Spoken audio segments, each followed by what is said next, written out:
Hello, everyone. This is Lisa Lee and Kendra Lee. We're here today to introduce you to ourselves so that you can get to know us a little better. I guess we're going to interview each other, right, Kendra? That's right. Okay. We'll ask questions that, we pretty much already know the answers to. Our audience obviously does not. So some of the questions may be fun. Some may be in depth. Some may be cheesy. I'm guessing a lot's going to be cheesy. I'm just kidding. All right. So let's start it off easy. So when were you born? In May of 1970. And your sign is? A Taurus sun with a Virgo moon and Aquarius rising, which means I'm highly psychic intuitive. So you do believe and follow in astrological things? You follow those? Yeah, I've always found the horoscopes and stuff to be so coincidental. And there used to be this guy, Sidney Omar, who'd put out books for every year for each sign. And I used to follow it all the time. And some of the stuff he said would come true. I remember this one time, he said a clandestine meeting with a family member. And I was in California. And my parents were flying to Vegas. And I was surprising my father in Vegas. He didn't know I was meeting him there. And that clandestine is secretive. And that's what happened. So I was like, oh my God. And then it also said vigorous victory the same day. So I surprised my dad, and there was that clandestine meeting. And we went to blackjack and roulette tables, and they were one back right next to each other. So my father sat at one corner, and then me and my mother sat right next to him at the corner of the roulette table. Right. And we're sitting there playing. My father's throwing $50 a hand at blackjack. And me and my mom were just sitting there putting numbers on each number, coins on each number. And my mom's like, 31, call nothing but 31. And sure enough, every time she did it, I mentioned this before, it always happened. It would come in, and I just started screaming, vigorous victory. So that was one of the horoscope readings, sayings he said on that specific date that I know came true. And so I always stuck to that book, but he passed away and those books don't even exist anymore. Yeah. Robbie. Hello. Robbie. What are you doing? I am actually in a live with Kendra. We're recording our next video. Oh, are you sure? Yeah. So you're actually in the recording as we speak.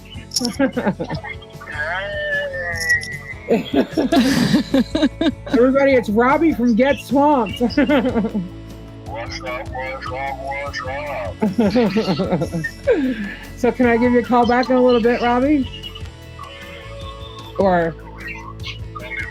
All right. All right, thanks. Bye. All right, so we were talking about how you do believe in the astrological world. Right. You were talking about numbers in Vegas. Here we go. You believe in numbers? Yes, I do. Can you explain that a little bit? You know I do. Okay. Oh, boy. Okay. How did numbers start? It started with my parents. My parents love numbers. My father, now, if I say this the wrong way, it's going to look like they're gamblers, big gamblers. And they're not, but they did like to gamble. They loved to play the lottery. My father loved betting on horses. We would go to the track when I was little. I was his little good luck charm. My mom was his good luck charm. Whenever we were with him, he would win. It would always be our birthdays that would come in, whether it was my mom's, my dad's, mine, or my middle sister's. So all our numbers would come in. And then just throughout our lives, the numbers of our house. If you know about numerology and putting numbers together and bringing it down to the last denominator, they would always equal the same. It would always equal our numbers, Yeah, you can do that strangely. I'll say some kind of number sequence and something, and next thing I know, you're texting me 1 + 2 + 4 + 7 - 12 plus. I'm like, what are we doing here? Yeah. How do you always break this down to a 3? Yeah. Who's 8? Who's 8? What does 8 mean to you? But ours always break down to the same number, to the number on our house being breaking down to the number in our family. It was weird. It's always, the 4 of us. There's 5 in our family, but it was always the 4 of us with the numbers. What are the numbers? 21, 31, 16, which is also your favorite number, isn't it, Kendra? It is. And there's also a sequence of 777. And then a 4-number sequence with 5 and 7s. But the 3 numbers, other than the ones I mentioned, would be 3, 2, 1. So now you can say you would get a message or a sign in a number, and it could be 1, 2, 3, or 3, 2, 1, or 2, 1, 3, any kind of sequence of those numbers. It would be a sequence of numbers that would always, like, I'm looking at the clock right now. It is 12:21. Right. See, there we go. Thank and you. The reverse, the flip it thing. 21, there's your 12. Right. Reverse the 12, you got your 21. It's just really freaking weird. and you would think, when it happens one time like that, yeah, okay, whatever, big deal. This happens constantly to me. All the time, every time I see numbers, it's always the same numbers. Always. Well, we know your parents have passed. Yes. So they talk often to us in signs and in numbers. Yes. What else do they send as far as signs? I have a butterfly that flies past my window consistently all day long. I never had butterflies fly past me like that at all. Don't make me cry, Kendra. When we were little, I remember your mother was in a specific house we would be sitting in the kitchen of, and she would say, when I get old and I go, I'm going to come back and visit you all as a butterfly. Yeah. And we would always go, all right. And she'd be like, no, I'm going to be a butterfly. And then we would start to tease her, like, everybody's a butterfly. That's what Be something else. Yeah. And she was like, no, I want to be a butterfly. She said that basically up till she died. I was going to be a butterfly.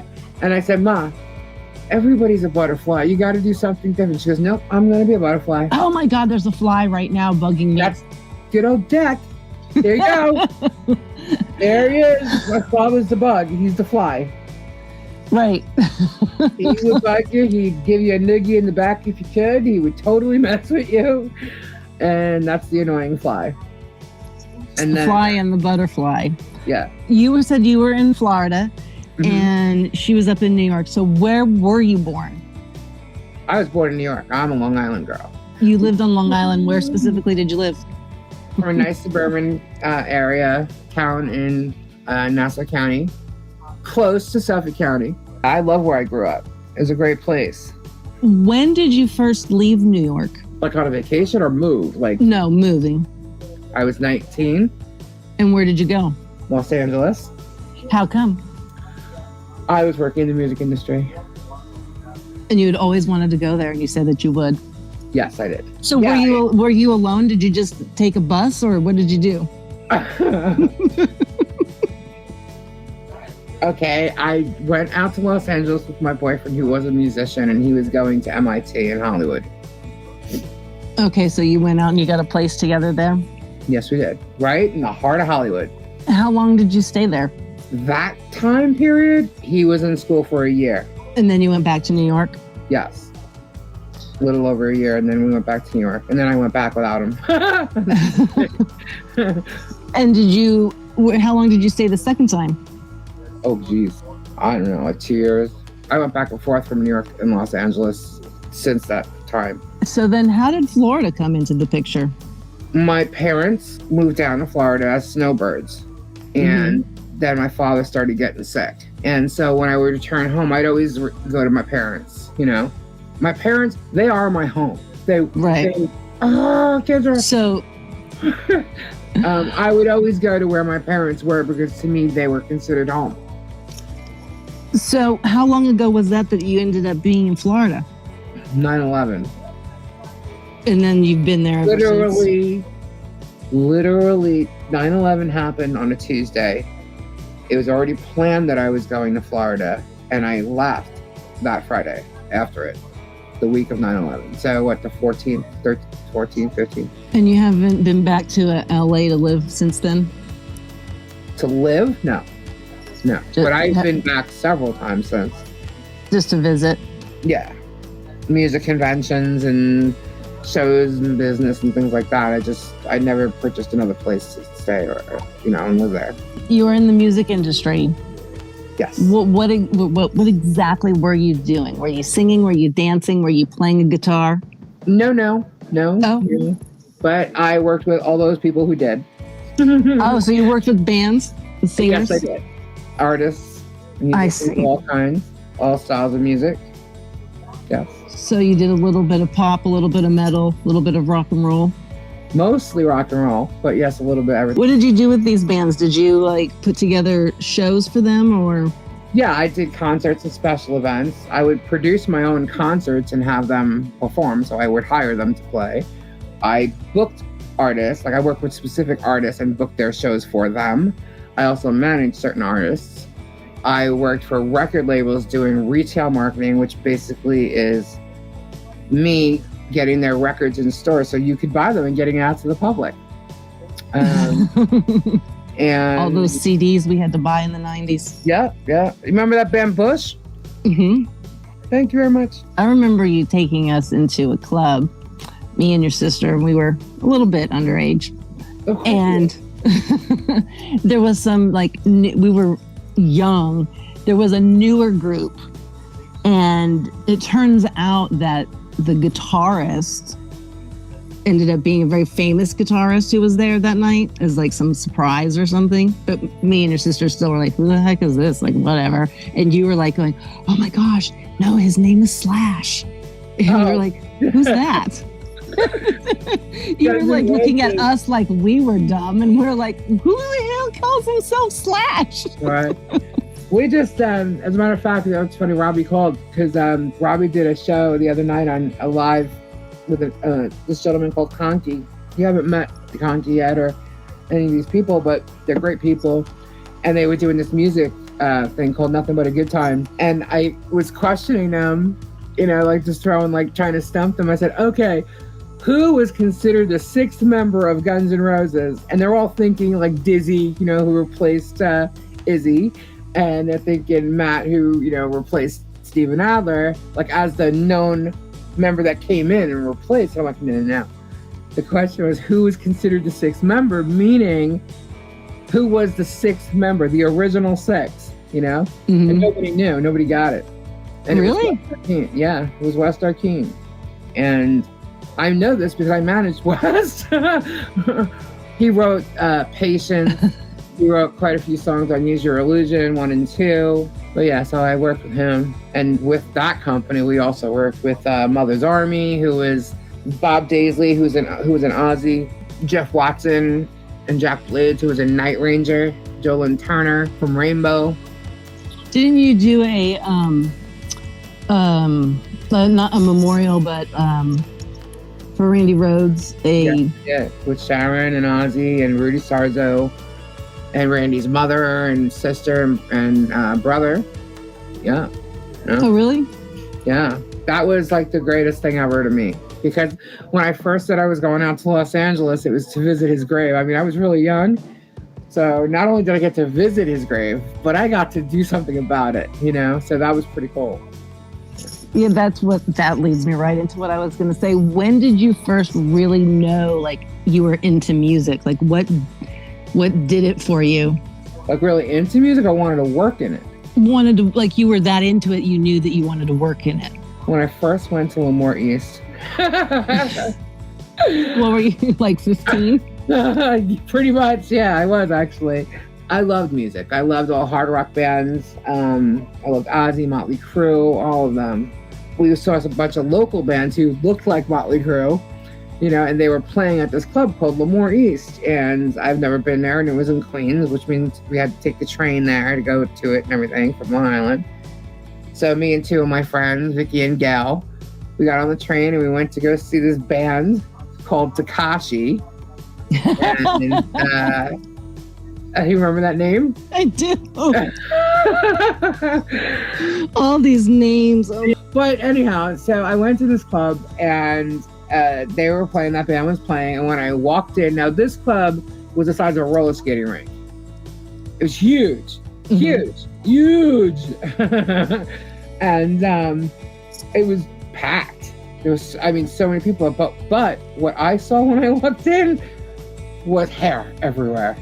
Oh, because it was the 80s and it was the big hair, long hair. Even the girls, hair everywhere. You could smell the stiff stuff in the air. It was like, you lit a match and that whole place would just blow. I mean, it was awesome. But what they did, like clubs change all the time, and they tried to just change it up a little bit, and they turned it like into a disco. And so, yeah, and that went on for like an entire summer or something. And I have no idea what made me do this. And by this time I knew like all the bands, all the local bands that played there and stuff. But I just picked up the phone, called them up. I got the manager, the owner actually, on the phone. And I was like, you need to go back. You need to change this back to rock. And he goes, well, I'll be here tomorrow, 3:00. Write me a proposal. Bring it here. And I said, excuse me, what? And he says, bring me your proposal tomorrow at 3:00. Be here. I'll be there. I'll see you then. I was like, okay. So I hung up the phone and I go into my phone. I go, Dad. He goes, what? I go, I need your help with something. He goes, what? I said, I need to write a proposal. He goes, for what? To turn a club back to its original status into a rock club. And he's like, what? You know, like, the hell are you talking about? Where did you get this, crazy ass line? Yeah. So I showed up at 3:00 with a proposal. And next thing I know, within a week, we had a line down the road. It was the most awesome time ever. It was cool. Excuse me. Beep. It was so cool. I had such a blast back then. And, they had me run it and manage it and book the bands. So, yeah, it was awesome. I knew all the bands. And then all the national acts started coming in. And from there, I can get into a little mafioso thing, but we'll leave that for a later date. Well, that can be one whole episode. Yeah. And then I went out to Los Angeles and did my own one-off show. So I started doing shows out there too. So I got to New York. I got from both coasts. And then next thing I know, offers were just coming kind of left and right to do this, do that, which is why I worked in several areas of the music industry. All of that. Yes. From just one day having a favorite band. Yep. Pretty much. Crazy. Who was your first favorite band? How far back are we going? Like, are we going into the teen years? Or yeah, I mean, you could have been 9. I don't know. Maybe it's the Bee Gees. We don't know. I love the Bee Gees. There's just too many. Back then, I probably would have said Def Leppard or Motley Crue. Or Ozzy's, one of those 3. Right, one of those 3. But I think a little bit before that, because that's like you got into music and then you jumped into that like arena. You were into the Bee Gees and stuff, but there was like a guy, like a single singer of the 70s. Like lead it, but what? Say that again. You Andy Gibb. Andy. Oh God. Yeah. Andy Gibb. You're saying this because there's a picture of me in the dining room holding my Andy Gibb album. That's why. Okay, that was my Easter gift. I woke up and I was given I didn't get chocolate. I got an Andy Gibb album. No. Okay, but what about Meatloaf? Oh, that's crazy. You had us learning those songs. Oh, so is that the reason that video exists of you and Lauren screaming your heads off about 3 or 4 years ago at a dining room table? Well, no, we just words wrong. We just were singing songs, but was that like a 7 and 7 evening? Sorry, not that particular song. But I mean, yeah, you did have us memorize that one and foolin' and foolin'. So, do you remember your first album? I would say now 45s. I've had 45s. And my mom had albums, but my first album is one of 2. It's going to sound funny, but Billy Joel Glass Houses, Olivia Newton-John, Totally Hot. Oh, that makes sense. Well, because Grease had come out when we were like, when I was 9, I think, 10. So what was your first concert? And stuff. What was your first concert? Ozzy Osbourne. How old were you? 11. 11? 11 or 12. There's all these issues with Ozzy and bats, and stuff like that. Right back, heads off bats. And all my friends were not allowed to go to this concert. But my mother knew nothing about the bats and could give two flying fucks. Beep, beep, beep, beep, beep, sorry. And so I was basically the only one allowed to go. Everybody else had to like lie and pretend they were going somewhere else to go to the Ozzy concert. It was great. And then you had a bazillion albums and tapes. So once upon a time, you eventually became married to, you know, a non-musical man. The guy has nothing to do with music whatsoever. Nobody does have long hair. Because you made him grow it. Yes, I did. He loves music just as much as I always did. And if he wanted to play the drums, because he's always gotten behind my drums, God, he'd be good. Because he's very hand-eye coordinated. He's got a really good eye, and he's very, he can play the drums. He just doesn't, you know. He gets behind them when I have them set up and stuff. But so yes, I do have drums. How long have you been married to my annoying brother-in-law over there? We've been together since 2007, but married since 2012. Ah. And you have how many pet children? We have 3 at the moment. We've had a total of 5 together. Including the birds. Oh, I'm sorry. Wait a minute. 5 altogether. We had a total of 7. And does hubby want to come out to California and visit moi? Visit you? Yeah. No, he wants to visit Bigfoot. I know he does. He really does. He wants to go camping. Yes, he does. There's a place in Santa Cruz that has had Bigfoot sightings. Oh boy. And so they have like a whole place built up around it and everything. He'd love it. He would. He'd love to do all that stuff. I'm like, are you crazy? There's a wooded area over here. Well, it's a park. But it's real, like to go down the road and go into it and just like go walking. And when we pulled in there, I was kind of like, like, what the hell? I'm like, dude, I am not getting out of this car. I have seen the movies. This car could be brand new and this sucker would stall. No way am I getting out of this car. Once you turn the car off, there is no coming back. Oh, gosh. Have you not seen Friday the 13th? I have scared my sisters and cousin enough to know what happens in this movie. So what's your favorite color? Ooh, it was always black. I find that I've always favored baby blue. Really? Yeah, which is why I love baby blue crystals, my aquamarine crystals. But I also like purple. So kind of have 3. What's your favorite season? I want to say summer, but now that I'm in Florida, I was a swimmer.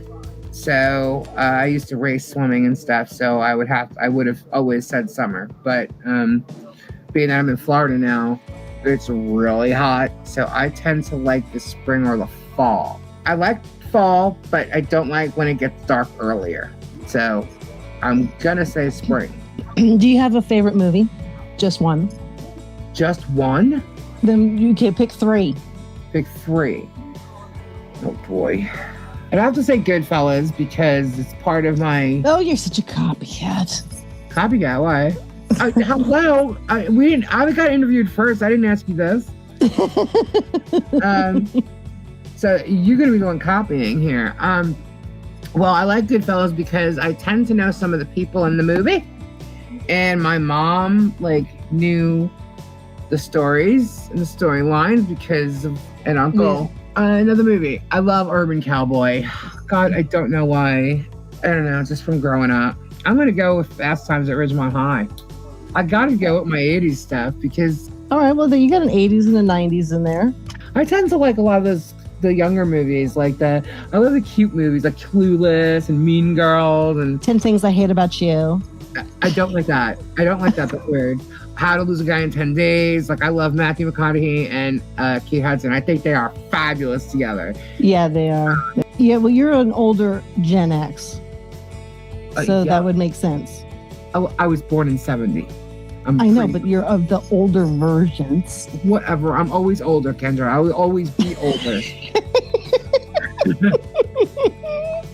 Do you still do concerts and special events? I do, but not at the moment. And I'm going to say due to COVID.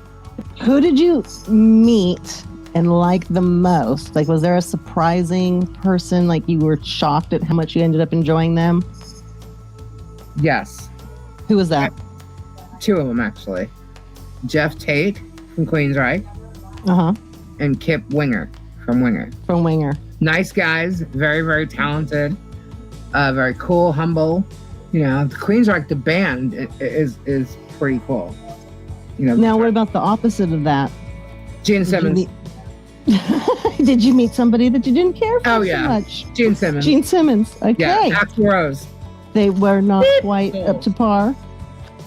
Beep. Cold. Both of them.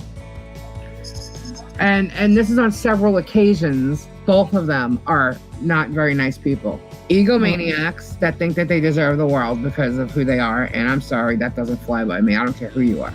You know. Well, that's good to know. I've been around a lot of that, a lot of people like that. And to me, if there's no reason to treat people differently. If you have people that are coming up to you and, oh my God, Gene, hi.